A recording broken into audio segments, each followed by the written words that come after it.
just do what thousands of people all over the world do. Call for help. We'll see you later. Bye-bye. Tonight on the Screensavers, learn how hackers take over computers using rootkits and how to defend yourself.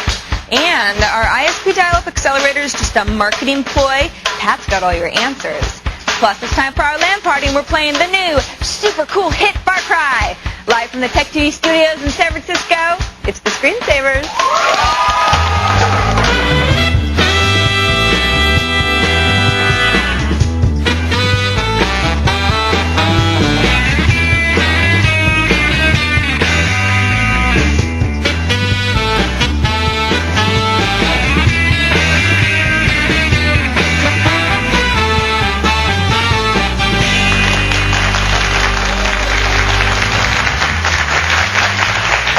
Welcome to the Screensavers. I'm Patrick Norton. And I'm Kevin Rose. Thanks for joining us on the Screensavers. Live product demos, guest interviews, and bleeding edge tech. And that's just on today's show. Mm-hmm. Good Especially stuff. the bleeding. Tonight we're going to learn how to protect yourself from backdoor programs. We like to call them rootkits. Yes. Plus we're going to talk about dial-up. About dial-up. Angry talk about that. A ton of people are exciting. like, do dial-up accelerators work? Should I pay the extra Right. money? I've suffered with dial-up. I feel your pain. I feel bad. Not after today, because I'm never letting go of my DSL line again. That's a whole other story. Sarah, what are you up to on the show today? Well, I've got some homepage tricks. I don't want to give anything away yet, but I'm just going to say now that I'm going to show possibly the most disturbing picture ever shown on Screensavers ever today. Just as an added bonus. There's a Windows tweak in there as well. Sounds like fun. It's fun. And today, of course, is Thursday. That means it's time for the Screensavers LAN party. That's powered by NVIDIA. Courtesy of AMD, we're personalizing and giving away all of our Falcon LAN party machines. We've already given away 3. We have 1 left. These systems are AMD XP 3000 plus CPUs, GeForce FX 5900 Ultras, Gig of RAM, 160 gigabyte of RAID storage, keyboard, mouse, mouse pad, case, power supply, sound card, 2 serial ports, 1 parallel port, 4 USBs. You get the idea. If you've registered for today's LAN party, you've already been entered to win once, and later in the show, we're going to give you a code word. And you take that code word back to the site and enter it for a second chance to win. Joshua, Yes. what are we playing today? We are playing one of the hottest, if not the hottest title on the market right now, Far Cry. Today we're playing Team Deathmatch on the Surf map. This map's a series of small islands, an archipelago, or an atoll perhaps. And it's bristling with Gatling guns. There's a sniper tower to pick off your targets, and boats packed with machine guns and rocket launchers. In seat number 1 today, we have the community manager for Ubisoft. I'll get the pronunciation from him later. We have Nate, DJ Nog Mordo. Later in the show, we're going to chat how to get started modding Far Cry. He'll tell us how. Next to him, we have, in seat number 2, the infamous Dan Buckafoo Bonsai Heward. Right there. That's right. And then next down the line, we have Yoshi, who is in there playing as well. The top 6 high scorers today will get this lovely strategy guide for Far Cry. There it is. Try to kill us. You'll get the book. I don't think they need it. The top 6 scorers probably don't need the strategy. That's true, but it doesn't rank the lowest, crappiest players, so we can't give it to them. So back to you guys. I'm going to go play. One thing that sucks about hosting the show, we don't get to play the LAN party games. True. Sucks. I'm not even getting into the fact that let's not even go. Let's just go straight to the tech news that caught our eye today. Yes. Yeah, you guys have such a bum deal up there. I know. Poor hosts. Anyway, let's get right into it, shall we? This is pretty much breaking news, folks. Wares groups all over the world found themselves part of an investigation by the U.S. Justice Department today. According to Reuters, 120 sites across the globe were raided to break up online piracy networks that distribute copyrighted music, movies, and software. 27 U.S. states and 10 foreign countries were investigated, and more than 200 computers have been seized so far. Nearly 100 individuals have been identified. That sucks to me, though. It's funny because I went to a couple of my favorite sites, and they're down now. I'm not going to say what they are, but they're a couple of my favorites. That You just keep tabs on them professionally. I just wanted to see if they were up. Observes the dark side of technology. Exactly. You would never actually download. No, not movies. That's not why you have a rocket launcher for your hard drive in your house and engulfs your hard drive. Did you see that segment on Unscrewed we did? It was hard to miss. Yeah, we did a hard drive. We did a segment on Unscrewed that you push a button and your hard drive shoots out the window. It was pretty crazy. It was fun though. Ouch. Sucks to be them. Yeah, Wares hard to defend from. You get caught. It was, accidentally. It was just 90 gigabytes of software. No big deal. Nah. Moving on. We were caught, and we apologize for that. It's not the kind of thing you want to hear from the president of one of the largest voting machine makers in the U.S. But it's exactly what the president of Diabold Election Services, or Diebold, depending on who you ask, told the state of California today, according to the Tri-Valley Herald Online. Thousands of voters were turned away from the polls in Alameda and San Diego counties in primary voting back on March 2nd. A voting official from Los Angeles pointed out that there's still not any evidence of electronic voting systems anywhere in this country counting votes inaccurately. But Diebold's voting system still faces decertification in the state of California. That's a real mess. Yeah. This is a voting year. We're talking about 15,000 voting machines that are employed. What is it, like San Diego County, Alameda County, a couple other places. Apparently there was some training that wasn't done, machines locked up, people didn't know how to reset them. Probably running Windows or something. Exactly. Yeah. Well, they're cold, but you know, the problem with them, though, is we've talked to a couple different people on the show in the past, and the problem is that their software isn't open source. But they have actually finally opened it up for review. They That's did, they've for done review, in the last okay. month or two. Oh, that's good. A little late. Yeah. Maybe they knew this was coming, but it's it's people rush to it. You know, we can't get hanging chads to work. The whole idea of getting a giant electronic voting system, it's non-trivial. Yeah. Open source? I think it should be open source for sure. Yeah. Has to be. Most definitely. Thanks for the stories. Good stuff. Good stuff. Doug joins us now on the Tech TV NetCam network. Where are you calling from, Doug? From Toledo, Ohio. All right. What can we help you out How are you with? gentlemen tonight? We're doing great. Yeah. Good. I've got a question for you. My wife has an older compact notebook, and she's got a 10 gig hard drive on it. It's not big enough, which is hard for me to understand, but it's not. And She's been got the downloading old- wares. Pardon me? She's been downloading wares. Yeah, she is. What the problem is I don't want to get into the notebook and put in a 2.5-inch drive. Is an external drive using a USB 1.1, is that feasible? Sure. Yeah. It's cheap. It's not particularly fast.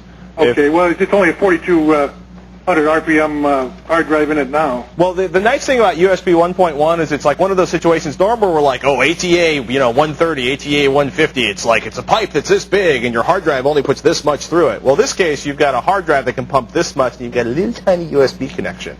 So if you were going with Firewall or USB 2.0, you'd be like 10 times as fast moving data back and forth. Is she moving MP3s or Word documents? What kind of stuff is she going to be putting on that drive? She uses a lot of smaller JPEGs. I put them on my computer and make them smaller for her, and then she uses them for her business. It's a card business.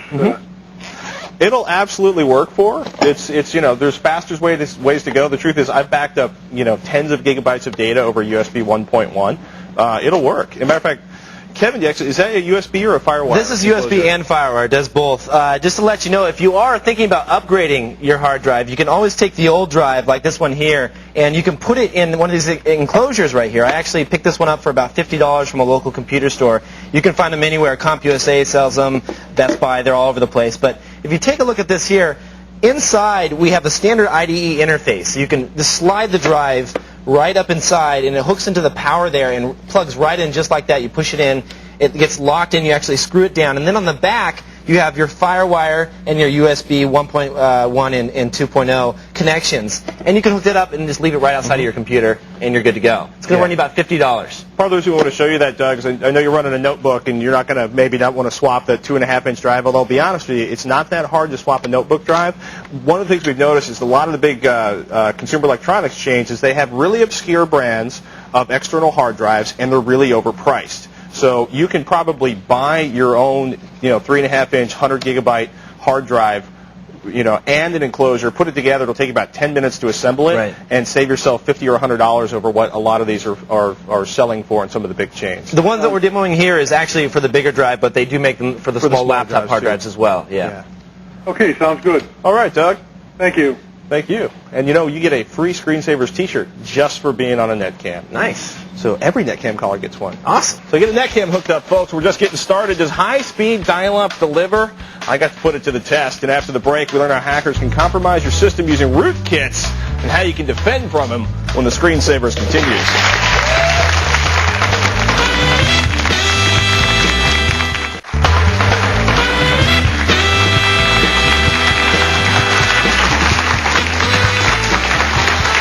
So Trojans, backdoors, these are programs we've learned to fear, but how do hackers actually gain access to your computer? One way to do it is to use a rootkit. Joining us now is Greg Hoagland, right? Hoagland is the co-author of Exploiting Software and rootkit expert Jamie Butler. Welcome, guys. Thank you. Thanks. So, tell me, what exactly is a rootkit for people at home that have no idea what you're talking about? Simple explanation, it's a backdoor on your system. Okay. But what makes it different than, say, just a Trojan program is a rootkit is specifically designed typically to go into the kernel, hide inside the computer at the lowest level possible in the computer, which makes it very difficult to remove, very difficult to detect. I was going to say, we've all seen all the different backdoors that are out there, NetBus and all the other ones that have been backwardness that have been released in the past, but those can be picked up through a standard virus scanner, whereas something like a rootkit would be able to hide itself. Yeah, a rootkit would be able to hide itself. A rootkit could be used in conjunction with something like backwarfness or NetBus to hide that program as well. Cool. So show me an example of a rootkit running. You actually created one for the screensavers. Yes, we have a Tech TV rootkit. All right. You don't want to let this one get out in the wild. Yeah, so what we've got here, I've made a copy of your notepad.exe, just a normal program. But we're going to pretend like it's an evil program that we want to hide. So we've got Notepad. Yeah, Notepad. Okay. So on the screenshot here, we see Tech Evil Notepad. So it's the evil version of Notepad. Okay. What I'm going to do is go ahead and show this in the process list. It's running. It's right at the top there. Very top process. Tech Evil Note is running right there. Yeah, Okay, so that would be something we access via like Control-Delete. The kernel's going to report exactly what applications are running on the machine. Absolutely, yes. Okay. And this could be your NetBus or your backwarfness Right. or whatever. Now I'm going to go ahead and start up the Tech TV rootkit. Just tap the button over here, and we see It just disappeared. The process disappeared. So now you didn't kill the process. Not at all. It's still running in the background, but hidden to where the kernel can't even detect that it's running. Well, the kernel knows that it's running because it's running the processes. But what the kernel isn't doing is telling anybody else that it's running. I see. So how is it doing this? You explained something earlier called hooks. What is that exactly? Yeah, call hooks. This is a technique used by rootkits. It's an older technique. Jamie's come up with some more elite techniques, which she's going to show you in a minute. A call hook, the way it works is the kernel's going to answer some questions. And any application on the computer can ask this question. But what the hook does is it redirects the question to somewhere else to be answered. AKA the rootkit answers the question instead of the normal part of it. Yeah, we actually have an animation of that here. So of the hooked function call. So a normal function call. Here's a normal function call, as you're explaining. So we have a normal program. It's running. It queries a table of function addresses. From that table, it's then able to branch to the appropriate place, and the function answers the question. All is good. Now, on a hooked function call, the kernel's running, and the rootkit goes in and modifies this function table and redirects that question to be answered by somebody else. The rootkit. I see. Oh, it's redirecting it all around. Okay. Yes. So now these have been around for a while. Hooks, they're pretty basic. What about the more advanced methods? Well, the more advanced method is where you modify the kernel data itself.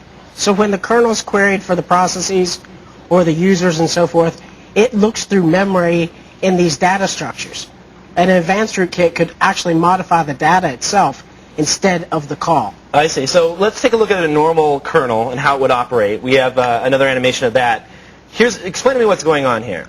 This is the operating system going out to its data structures and, for instance, returning a list of processes. Okay. Just like we showed here. Yeah, exactly. And it does it just fine, no problems whatsoever. Yeah, there's no hooks in place, no redirection. But then when there's a modified kernel, what's going to happen? Well, the data is going to be manipulated in such a way that the kernel won't see it anymore. So the data itself is changed.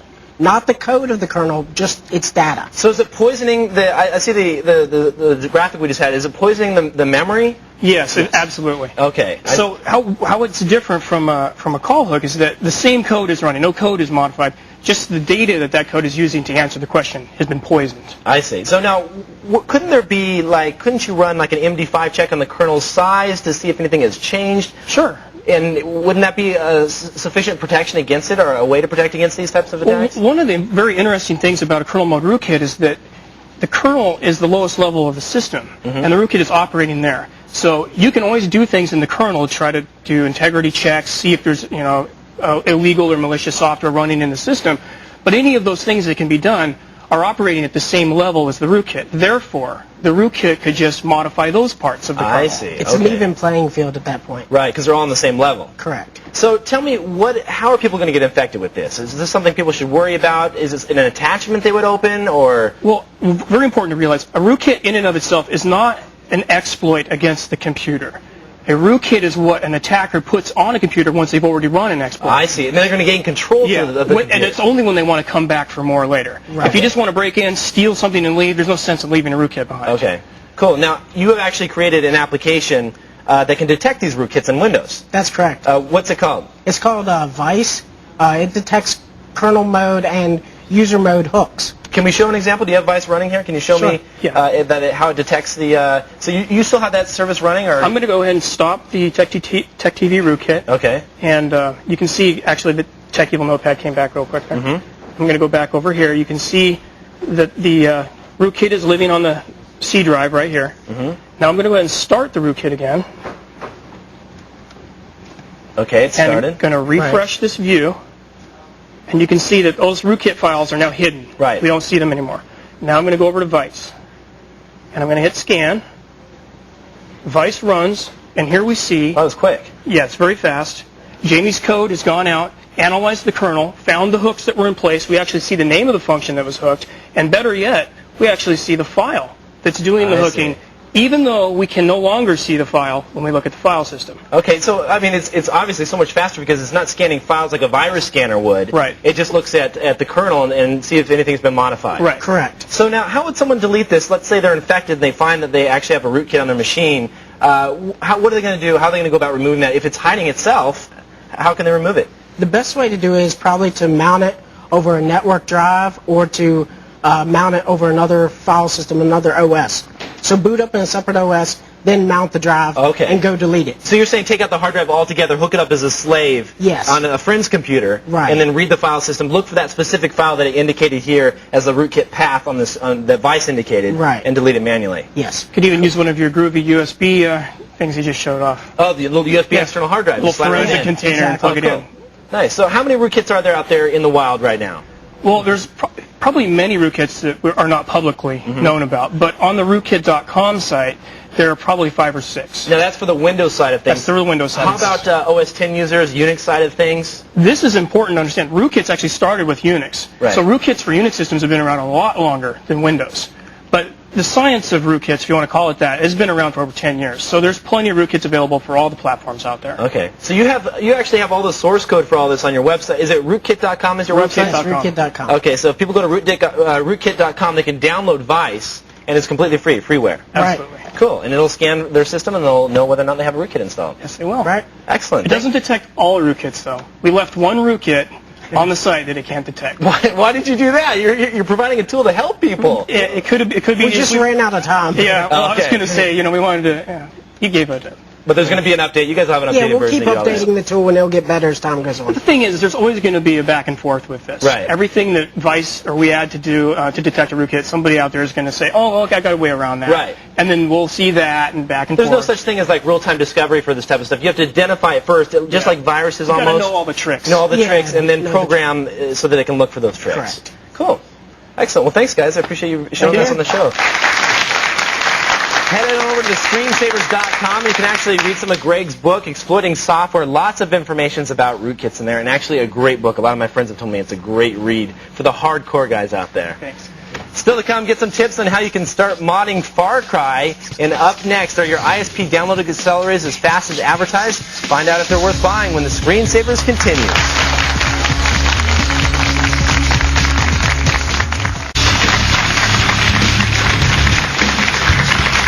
ISP Dialup Services often praise their latest technological marketing ploy or technological advances, as the case may be. We ask is constantly, will Dial-Up Accelerator speed up your internet access? Is it 5 times faster? Is it 70 times faster? It's not 70 times faster, I'll tell you that much. But you asked, and I've suffered. I went back to Dial-Up connection for the first time in 3 years. I got a chance to look at Earthling's Dial-Up Accelerator, was our lucky test. Yeah, when we were assigning this segment, I kind of ran out of the room because I didn't want to mess around with this dial-up This stuff. segment wasn't assigned. That's the funny part. It came down to we have 72 hours. Good luck, man.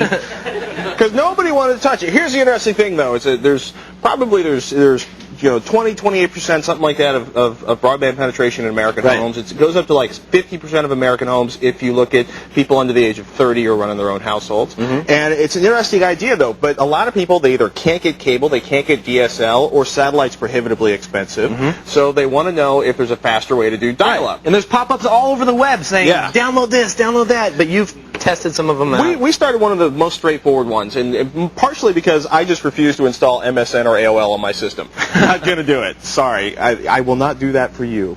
Not even you there in Tennessee. I thought about it, but I'm not putting AOL in a home system. Blame you. And it's hard to actually do demos. We can't really test stuff in here because we can't get clean phone lines inside the building. So I downloaded Earthlink. Here's the thing. They all basically have the same systems. There's certain things they can compress and make go faster. Let me put it this way. They're all it's still a 56K modem, which has a legal power maximum of 53K, and depending on the cleanliness of your power lines, can give you a maximum of anywhere from 40-something kilobits per second up to 53, right? So we started looking at some stuff. And now if you look in here, what was kind of annoying, right, is you have to download the Earthlink accelerator separately from the regular program. They've got some settings in here, and I'm going to go into options. We look at the lower right-hand corner of that page. You see this? Earthlink accelerator options. This is the biggest thing it does. It makes text a little bit faster, or at least I believe it does by actually putting it on a proxy server. But if you check this out, it's a low acceleration, medium acceleration, high acceleration, maximum acceleration.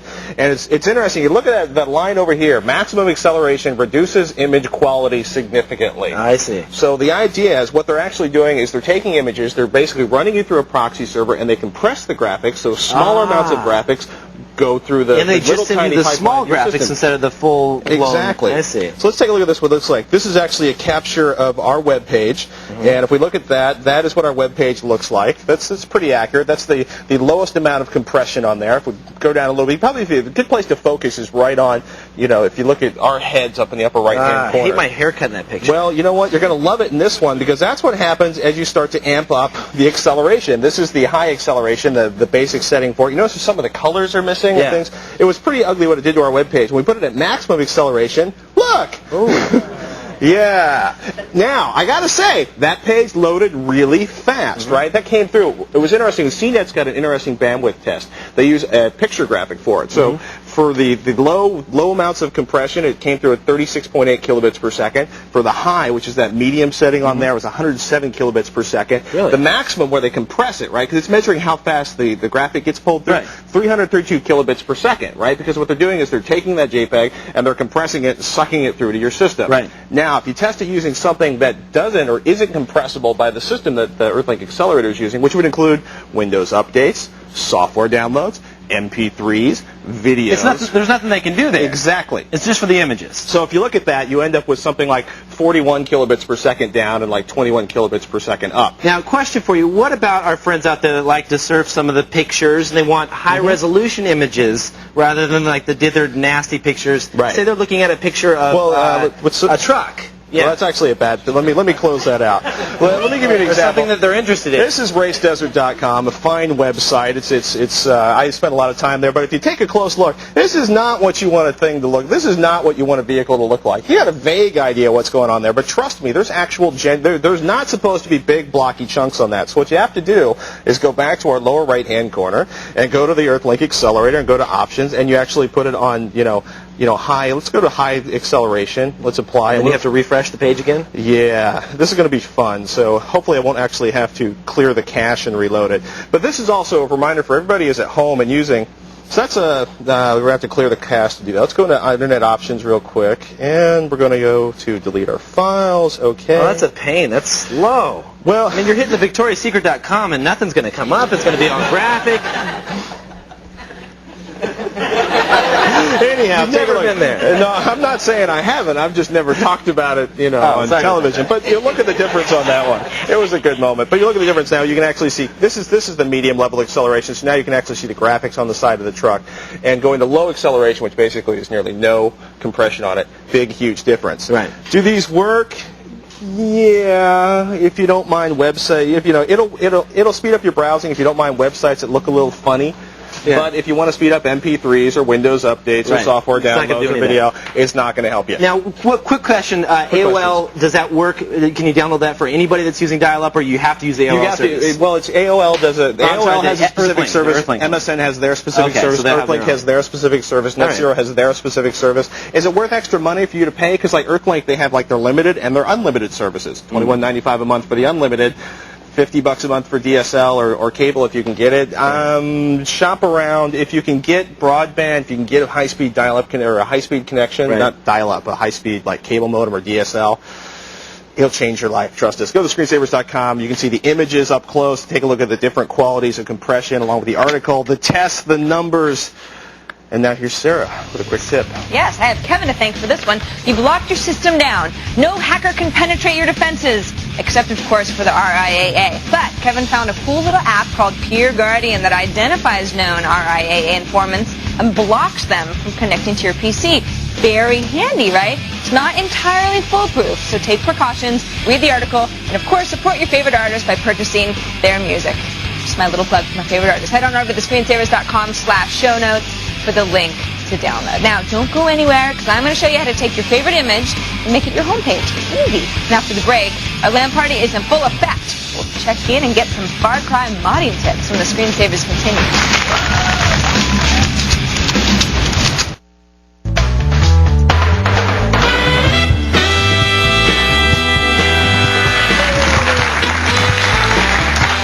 Welcome back to the Screensavers. I'm Kevin Rose. And I'm Patrick Norton. Coming up in this half hour, Sarah is going to give your homepage a makeover with any image you like. And our next caller, Derek's wondering, do all routers have firewalls? We're going to tell you all about the bees and the firewalls in the Victoria's Secrets catalog. That's right. But now, Clayton joins us on the Tech TV Netcam network from Sandy, Oregon. Hey, Clayton.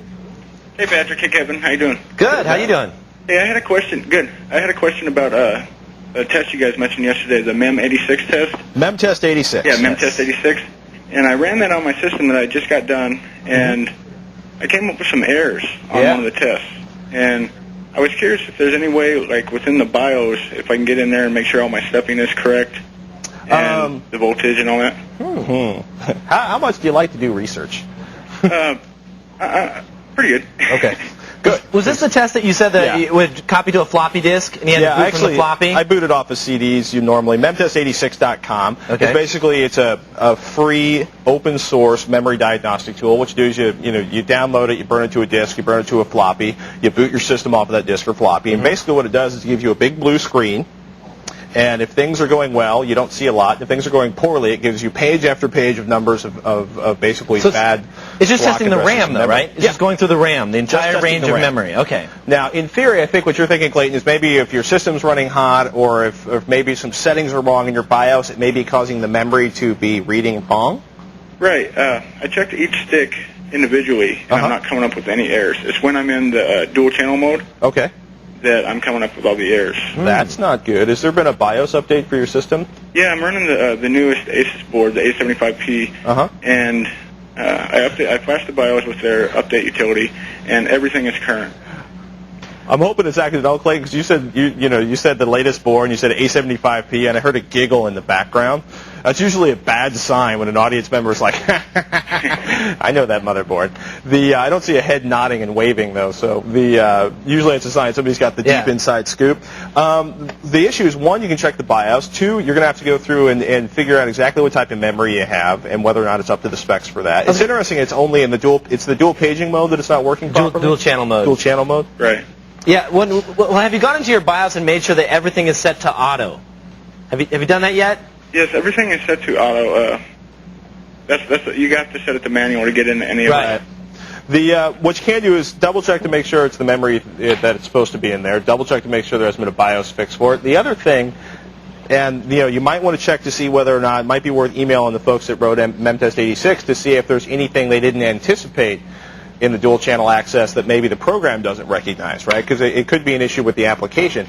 I haven't. Usually when I see it, there's usually a stream of bad sectors, and it's now I've confirmed that the reason I'm getting giant blue screens of death is because the memory's going bad. Are you having any problems running the machine? Yeah, I'm having some random restarts. Sounds Ouch. like bad memory or Yeah. something wrong with the motherboard. Would be nice if you can borrow some memory, swap somebody else's memory in there, and see if it fixes the problem, Clayton. My biggest concern was the fact that each stick was testing properly, and then it was only testing bad in the dual channel mode. Like I said, you're going to have to talk to the motherboard manufacturer and see if they can help you isolate that, and you're going to have to make sure the memory is qualified to run in the motherboard. Maybe it was the wrong configuration on that, Clayton. And again, check with the Memtest 86 folks. They might know a little bit about that.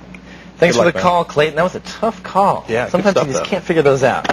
It's LAN Party Thursday, and it's time to reveal the last code for our last free LAN Party machine. Woohoo! Joshua, you have the code. I have the code. Ready? Yes. Today's code word is video card. Go to techtv.com/LAN party and enter that code for your second chance to win. You have till 3 p.m. Eastern Standard Time on Friday to enter to win. Machine number 4 will announce the winner next week. Who could lucky number 4 be? Kevin, I told you last time you can't win, so... I know. Yeah. I want one of those machines. I know. But now, back to our LAN party. We're playing Far Cry today. A beautiful, beautiful game. The high scorers today will win this lovely Far Cry strategy guide book. So if you get on the high score board, you could win that. Today, in seat number 1, we have the community manager for Ubisoft, Nate DJ Nog Mordo. Now you take a look at the inside of this Far Cry box. There's a little picture down there. That red guy there on the side of your screen, that's Nate. That's him right there. He's famous. He's famous. Nate, go ahead and take your headphones off there so I can talk to you. What does a community manager do? It seems like a new position. I had not heard of that until recently. Yeah, well, it's the primary purpose of a community manager is to do outreach to the community and be a two-way channel of communication between the people who are buying the games and the company. And so that's a really important role because a lot of times the people in the company we're just sort of feet on the ground for that role. And so one of the important things with a game like Far Cry is trying to promote, first of all, just community involvement, getting people interested in playing Message boards the game. and chat, I guess that kind of stuff. Message boards is one big thing. So, just having a presence on the boards, helping people out who have problems who aren't already getting help by other people in the community who tend to be very helpful themselves. Now, you said one thing you're pushing right now, you're trying to get people into is modding Far Cry. Right. So, Counter-Strike is a really well-known mod that was built off of an engine called Half-Life, which many of you probably already know. And Desert Combat, huge. Exactly. And so with Far Cry, we have this engine that's actually incredibly easy to mod. The map-making tool, the sandbox editor comes with it. It's incredibly intuitive. And one of my major pushes is to try to get people, interested in modding with Far Cry as opposed to, other things that are out there. Are there any mods for the game yet? Yeah, there's over maybe 20 or 30 efforts going on right now, running the gamut from, there's a Star Wars one called Jedi Timeline. There's one that's trying to do a Counter-Strike thing called Operation Archangel. There's one called, there's tons of them. So now, also, modding, it's a big thing because there's competitions. Unreal just had their big win $1 million for mod contest. You guys doing that? Well, we're not going to be doing $1 million. Not $1 million. Come on. We have an Alienware $2 million. Well, we'd like to double down, but we've got an Alienware system we're going to give away as an incentive for people to build mods. Maps, actually, that one's going to be. We've got a ton of video cards that we want to give away with our partners, NVIDIA. So, be on the lookout on the Far Cry community site and on the message boards for these contests that are going to be announced soon. Cool. This is a PC-only game. Are console games ever going to get to enjoy this game? So Xbox owners are going to get lucky enough to get a version of Far Cry. It's not going to be a port, though. It's a new game called Far Cry Instincts, and there's going to be more details at E3. At the moment, things are sort of hush-hush, but yeah, be on the lookout for that soon if you're an Xbox owner. Cool. Well, get back in the game. Everybody try to kill DJ Nog. That's the guy from Ubisoft. Yes. Next to him, we have the infamous Dan Buckafoo Banzai Heward, who is doing quite well in there. How's the game? Well, I wouldn't know because I can't get into my own game. How why not? Because it's full. Poor Dan. I couldn't get in. It's too popular. Next down the line, we have Yoshi, who is also playing in the game. Get in there and try to kill him. I'm going to sit down and play. Back to you guys. Dan.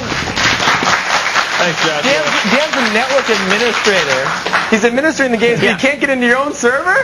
This is where I'm going in, and I'm looking to figure out how to kick people so I can get back in.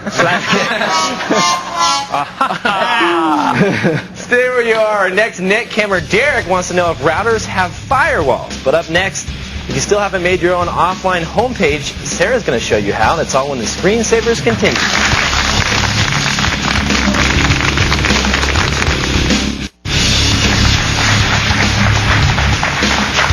Welcome back. Now here's Sarah with a Windows tweak. Ooh, that was fast. Yes. This is a really simple tweak for IE and Mozilla users alike. Something for everybody. Some of you are going to groan because you've already done this already, but a lot of you are going to love it because you never even thought of it. Let's say you're on Dialup.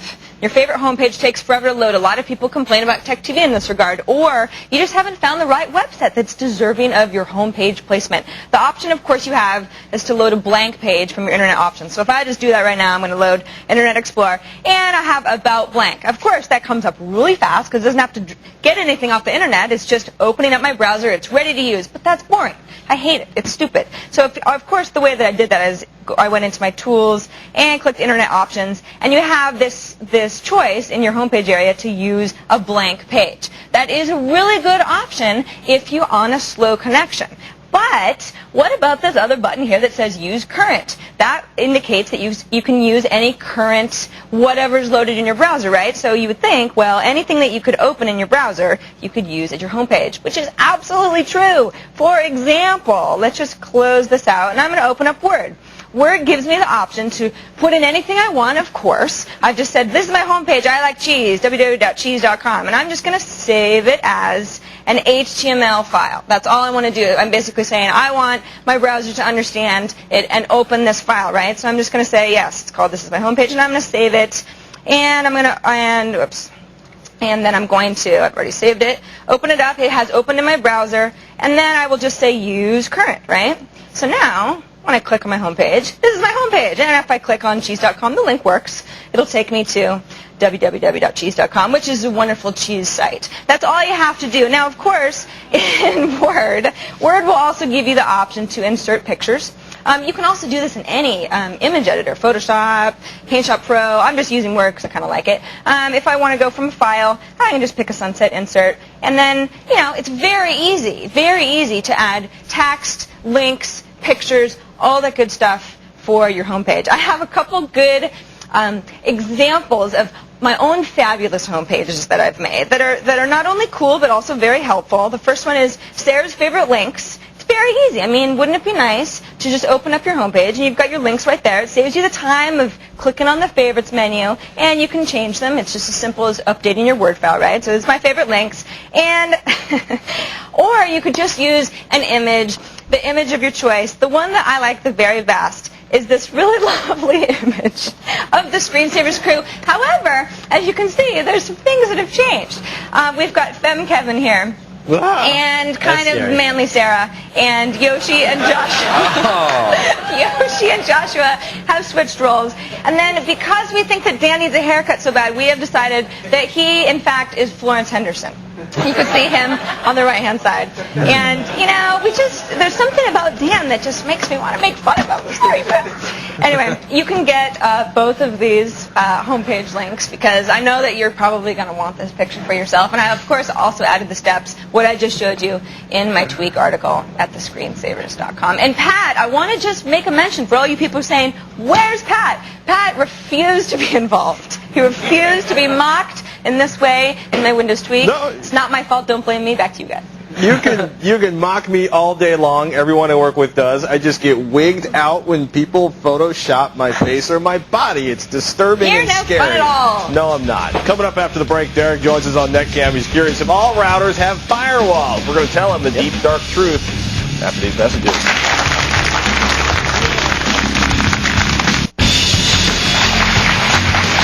Be sure to catch tomorrow's show. We're going to tell you what the best inexpensive DVD burners out there, under $150, to find out what the advantages of next-generation high-performance PCI Express bus is. Plus, Sarah shows you how to use the same mouse and keyboard with multiple systems with free software. It's all coming up on tomorrow's Screensaver. That's a cool open source project, too. I like that. Very cool. Very cool project. But now, Derek joins us on the Tech TV Netcam network from Pittsburgh, Pennsylvania. Hey, Derek.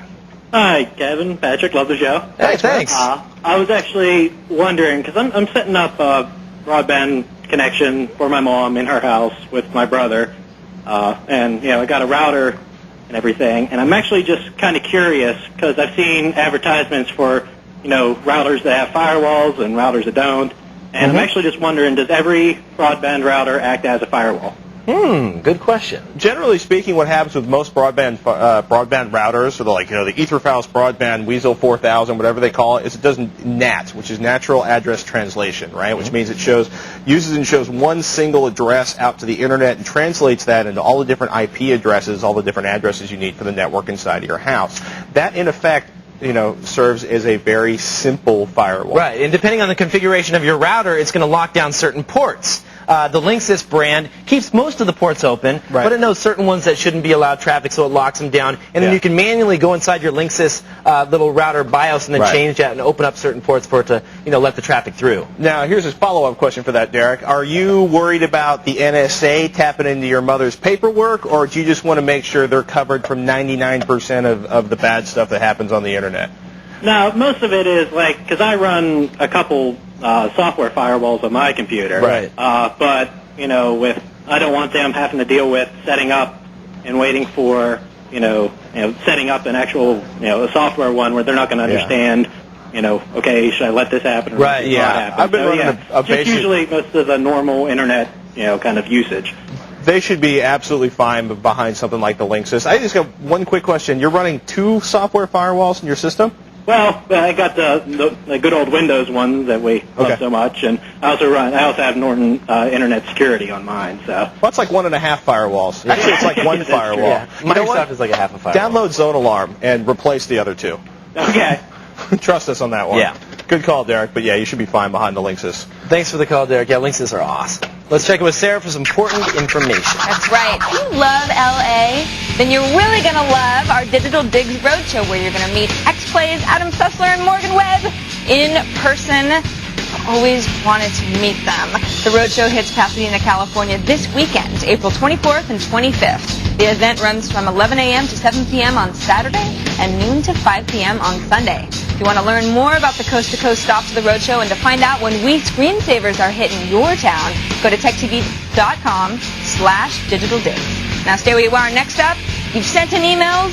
We're going to read them, give you our very best advice, and the screensavers continue.